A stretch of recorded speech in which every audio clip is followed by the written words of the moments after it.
Hey everyone, I hope you're doing well today.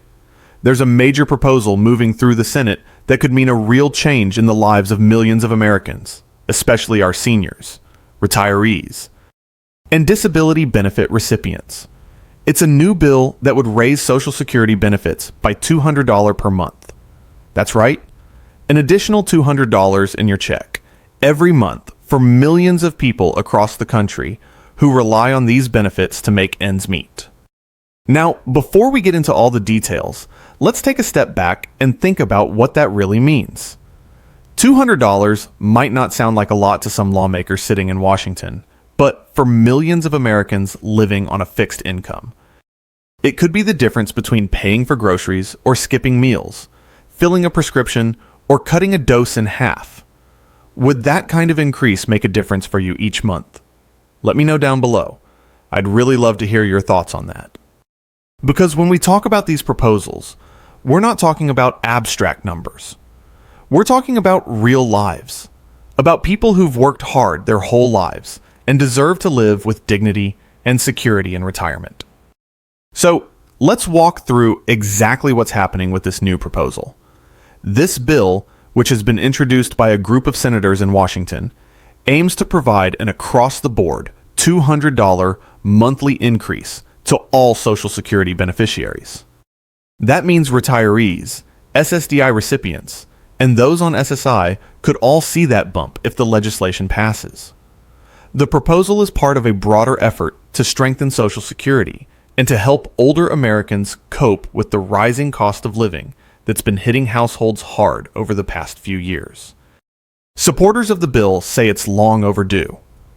Prices for food, housing, and healthcare have gone up dramatically, and cost of living adjustments, also known as COLAs, just haven't kept pace with real inflation.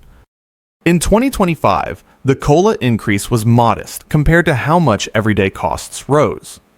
Many seniors found themselves falling further behind, even after the adjustment.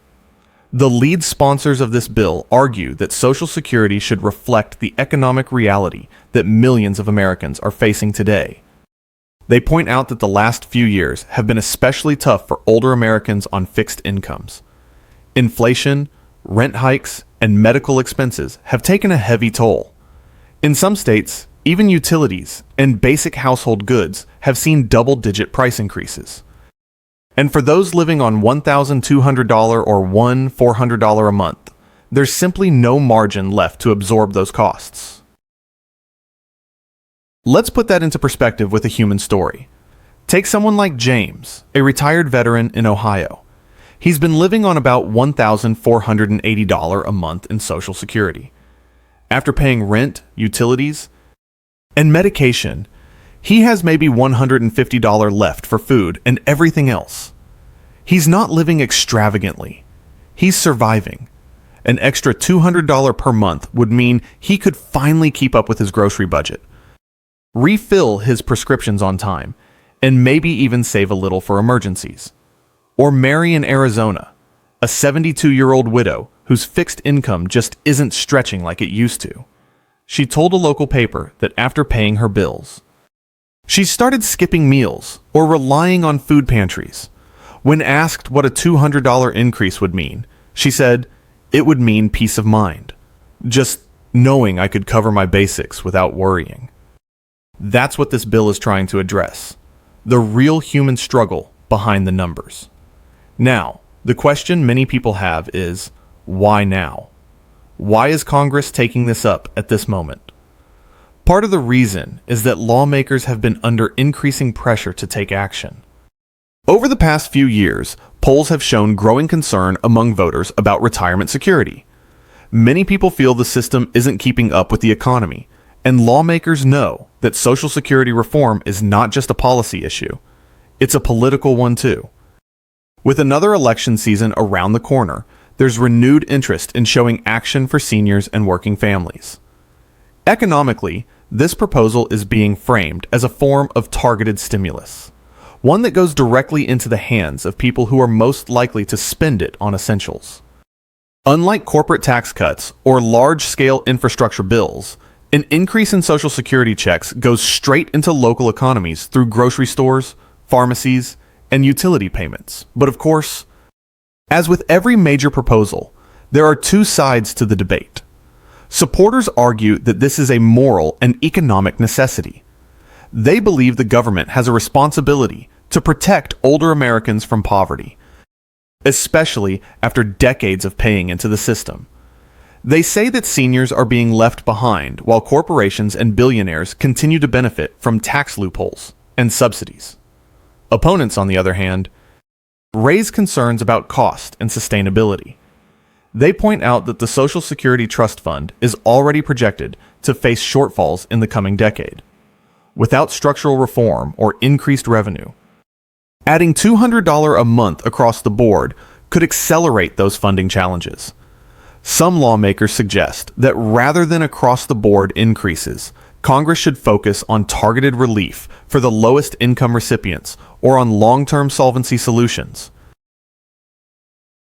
That's a valid concern, and it's part of what makes this debate so important. Because it's not just about giving more money today.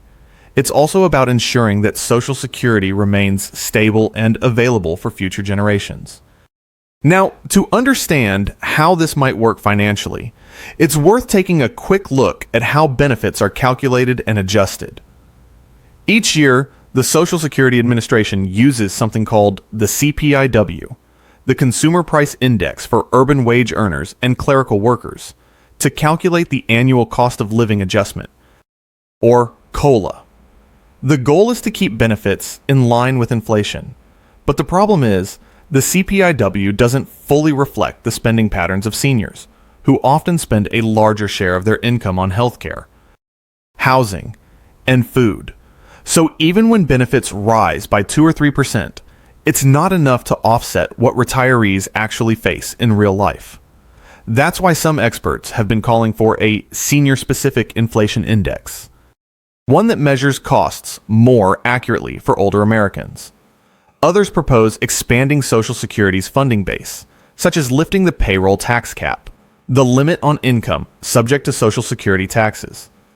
Right now, income above roughly $168,000 isn't taxed for Social Security purposes. Raising or eliminating that cap could generate hundreds of billions in additional revenue, which might help fund increases like this one. Still, the debate is complex. There's a fine line between improving benefits and maintaining fiscal balance.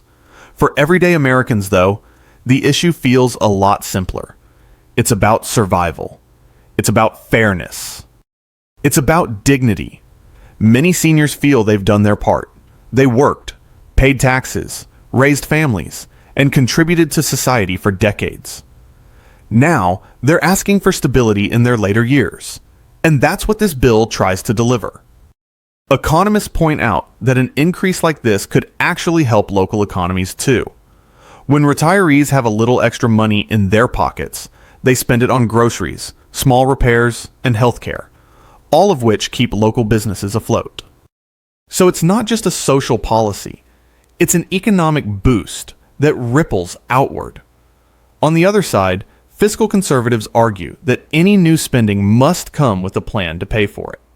Some propose pairing the benefit increase with reforms to modernize the system or with new funding streams, such as adjusting capital gains taxes or revising corporate deductions. It's a conversation that goes beyond party lines, because almost every American family has someone, a parent, grandparent, or loved one, who relies on Social Security. This isn't an issue of left or right.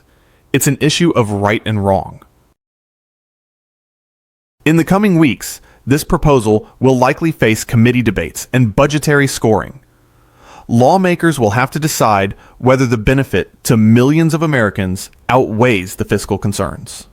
For many watching at home, it's personal. It's about being able to sleep at night without wondering if you'll have enough for the electric bill or your next medication refill. So as we close, let's come back to the heart of it. This $200 monthly increase would provide real relief to millions of Americans who need it most. It won't solve every problem, and it won't erase the decades of challenges the system faces. But it's a start, a meaningful gesture of care and recognition for those who built this country.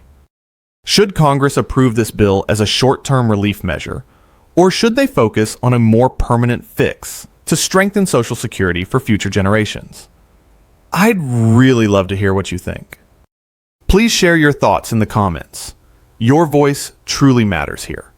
And as always, take care of yourself, stay informed, and thank you for being part of this community. Until next time, be safe and be well.